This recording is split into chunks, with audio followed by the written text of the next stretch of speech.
Anyone who wants a job and who wants to work should be able to. That's the philosophy of the good folks over at Path Employment Services. It's an award-winning organization based in Hamilton, which has been helping people with any disability transition to new jobs and stay in them since 1972. It originated as one of the first community organizations and agencies in Canada solely dedicated to assisting individuals with disabilities locate and find employment.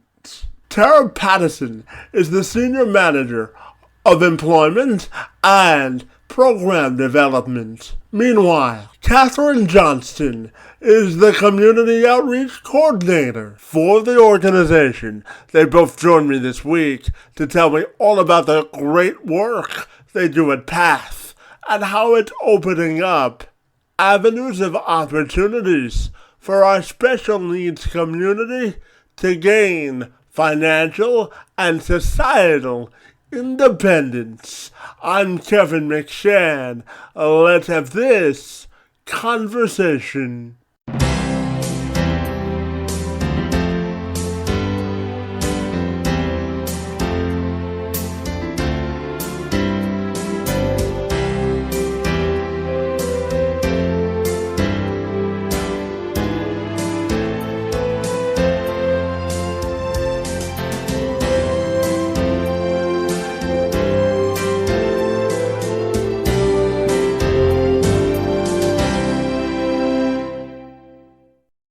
Ladies, if you're ready, I'll welcome you to the program, and I'm excited to learn all about the good work you do at Path Employment Services. Great to see both of you this morning, and thank you so very much for being here. No problem. Happy to be here. So I know that Path Employment Services was one of the first in the country to offer, or in the province to offer, exclusively services for people with disabilities. So I'm wondering if we can talk about the origin of the organization and all the great work that you guys do. Yeah, for sure. So PATH started in 1972. And to give you some perspective, that was the same year that the Godfather movie was released, so quite a long time ago. And in 1972, there were no services in employment for people with disabilities. And so a program was created, a very small program out of Mohawk College that was funded solely for the purpose of connecting people with disabilities to employment. And since then, we've grown quite a bit. So that was an organization with one person, and it's grown to a staff of 20 at this point now in 2021. Fantastic. And I'm also curious to ask you, ladies, about educating employers about the positive benefits of hiring people with disabilities. As you ladies know from reading my bio, I served as the ambassador for the Discoverability Network here in Windsor and Essex on behalf of the Ontario Chamber of Commerce. And part of my role was educating employers about the positive benefits of hiring people with disabilities. And a lot of the information I shared with employers, they didn't already know. So I'm curious to ask you, since you're on the front lines, about the benefits of hiring people with disabilities, and then again, educating employers about the benefits. Yeah, so we work with many employers to talk about the benefits of hiring specific people with disabilities. We really come from the standpoint that people with disabilities are people, and they are people who need sometimes an accommodation, sometimes they need a small adjustment to the workplace, and sometimes there's no accommodation needed. So we really take it from an individual stance of letting employers know, hey, we have this person, they are ready, able, and skilled to do the job that you're hiring for, and really kind of alleviate a lot of the stigma around what they may think about hiring a person with a disability.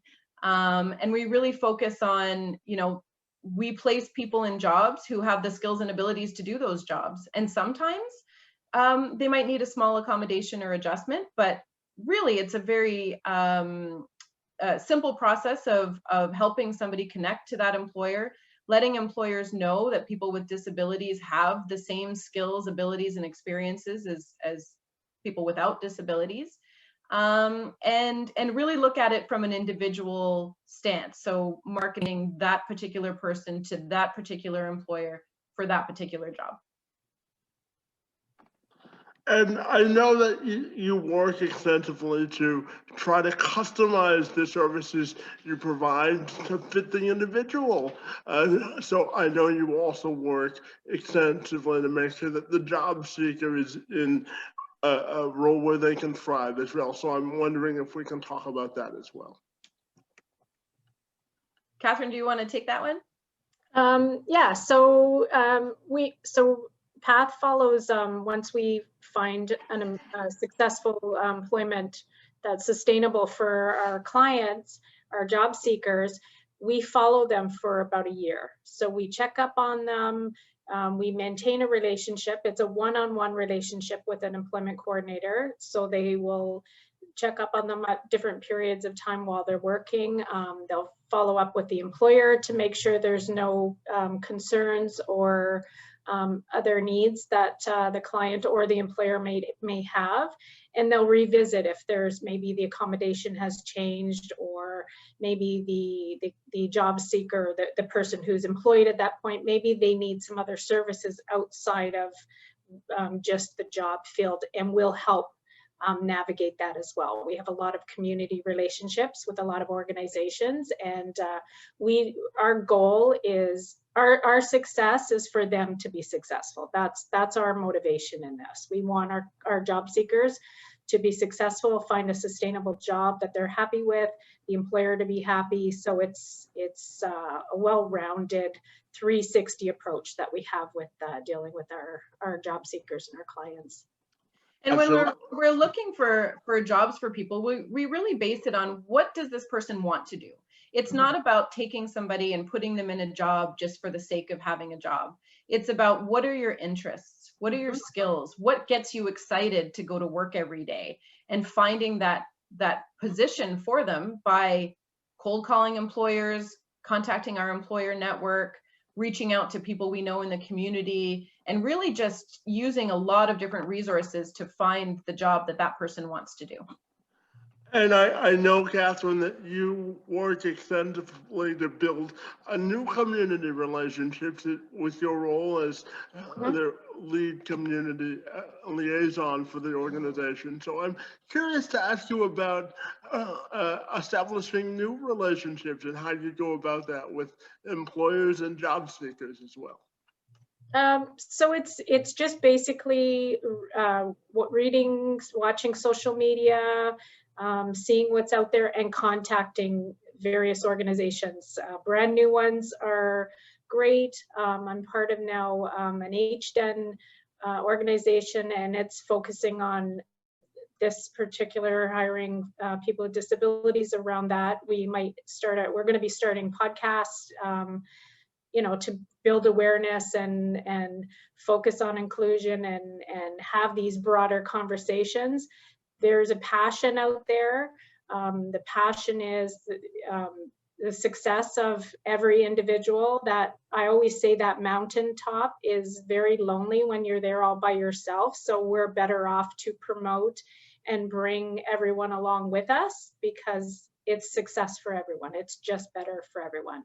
And I'm just out there all the time. I'm reaching out all the time, and then I'll even get contacts from contacts. People will reach out, I heard about you, and can we have a conversation? I do a Let's Talk Career series weekly as well, focusing on different jobs out there. And a lot of conversation always comes up around a disability and how that fits into our world, and it's an everyday thing. We don't believe it's 1 in 5 have a disability. We believe it's a lot higher than that, because there's a lot of disabilities that aren't visible.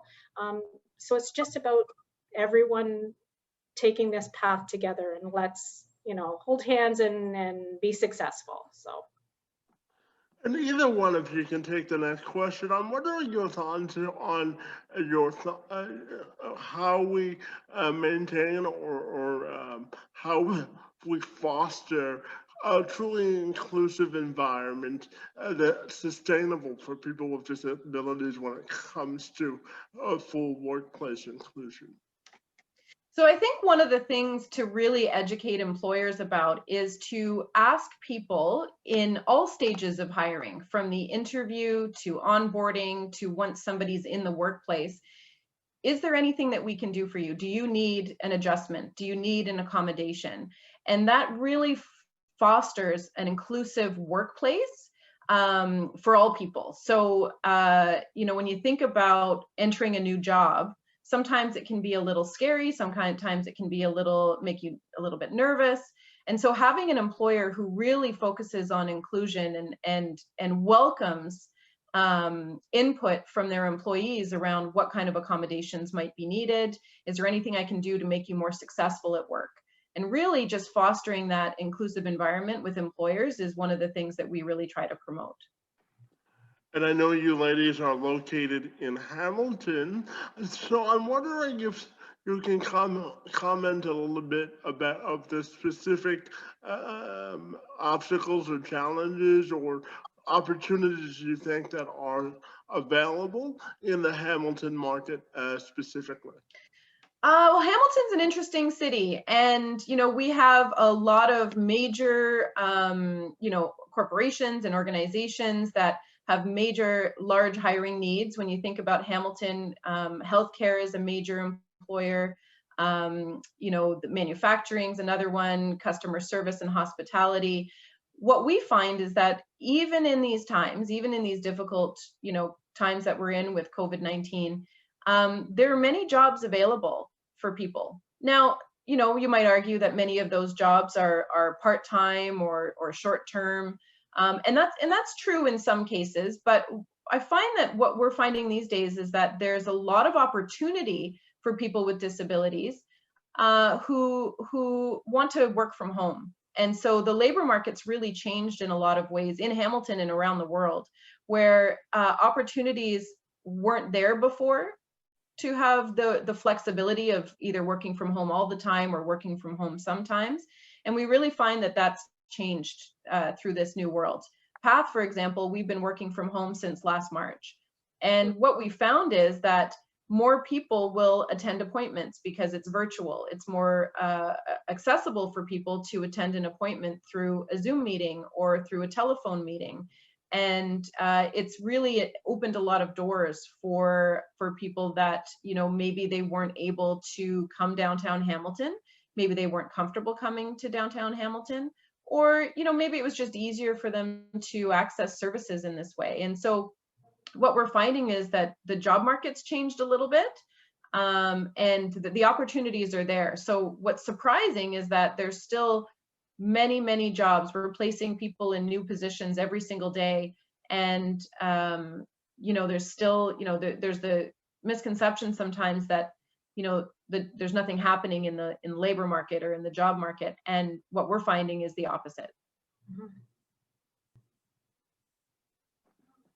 Absolutely, and I know, Terry, you mentioned it in your previous answer a little bit about the advancement of technology, and I really think it opens up a new avenue of opportunity for people with disabilities. And I also wanted to ask you about, once you get them individuals with disabilities employed, can you just talk about the societal benefits of them contributing to the community at large? Yeah, so you know, we look at it from an individual stance. So, you know, if somebody wants to work, we believe that there's a job for everyone. And what some of the benefits of working can be increased independence. It can be feeling a part of a larger community, the social benefits of being with others, even if it is through a Zoom meeting or you know, with masks on. and of course, financial benefits to working. All of those are part of contributing to the community. But it's not about a person's value. So a person has value whether they work or they don't work. But for those who do want to work, we do believe that there's a job for everyone who wants one, and finding that fit, working to connect them to employment and to others in the community that can support them, looking at assistive technology that's available to support people in the workplace and assistive devices if needed, and just making those connections can really can be life-changing. No, it's and I believe that that a person with a disability is the best person to give the information to employers, because they're the ones who know what kind of accommodation is needed and what it looks like. They should be at the forefront of this conversation, because they're the ones who know what the needs are. Absolutely. Hey, Catherine, my final question was how can people get involved or contact Path if they were so inclined to do so? So I'll ask you that so that. Yeah, of course. So because we're funded by the government, we have some regulations around who can become a client of ours, a job seeker. So you have to be unemployed or employed for less than 20 hours and not in school. Obviously, we encourage everyone to finish their schooling, high school. Not that you don't, you can't be registered full-time in school. So then you would just call our office, 905-528-6611, and you would set up an intake appointment. That is the initial appointment that would be with your employment coordinator, who will be your one person that you'll be working with for the entire process, from the beginning to the job and past, for about a year. Like I said, we follow our clients for about a year past. We have many social medias: Facebook, LinkedIn, Twitter, Instagram. We have a YouTube channel with my interviews at Let's Talk Career series. Maybe you can be a guest, Kevin. That would be lovely. I love to be a guest on other people's series, because it allows me to pay it forward, and it's something that I really enjoy doing. So I would certainly be willing to do that. Absolutely. Awesome. And then we have a series of workshops that we run every month. They're mostly job related, resume writing, interview skills, building your self-esteem, things like that. And they run every month. They're open for anyone to join us. You would just have to check out our Facebook, path.com, or path employment, sorry. And yeah, you could register for those. They're virtual, so you can do them from anywhere in the world. Yeah, so we're excited about what's happening right now. I mean, besides the stress of the pandemic and that it's complicated, but we're moving forward, and we're still seeing success with our job seekers. So absolutely. And just out of curiosity, I had a follow-up question for you. I know that the government of Ontario and the government of Canada was going to make some changes to the way they offer employment services. So I'm just curious to get your thoughts on the proposed changes and how they might impact the work that you do. Well, they've already made some changes. We have a new service manager that has taken over. It's FedCap Canada, and it's already been rolled out for about a year. It hasn't changed particularly what we do here at Path. We still provide the same full 360 approach service to each of our job seekers. It's on an individual basis. We haven't changed how we do. I think it's more around if you are receiving a Ontario Works or ODSP, and we still provide the same service. It's just the model behind it has changed, the paperwork has changed, the technology, how the clients are entered. But as far as path goes, it hasn't changed anything for us. Our success is still showing. Our individual care of each of our clients is still shining bright. So, you know, we're really happy and thankful that we're still able to provide these services for individuals. Hey, Catherine, I want to thank you for spending a few minutes with me to talk about all the great work that you do at Path Employment Services to employ individuals with disabilities. Really enjoyed our conversation, and I want to thank you for being here this morning. It's most appreciated. Great. Thank you so much, Kevin. It was really lovely sharing our organization with you and getting to know you better. Thank you for having us.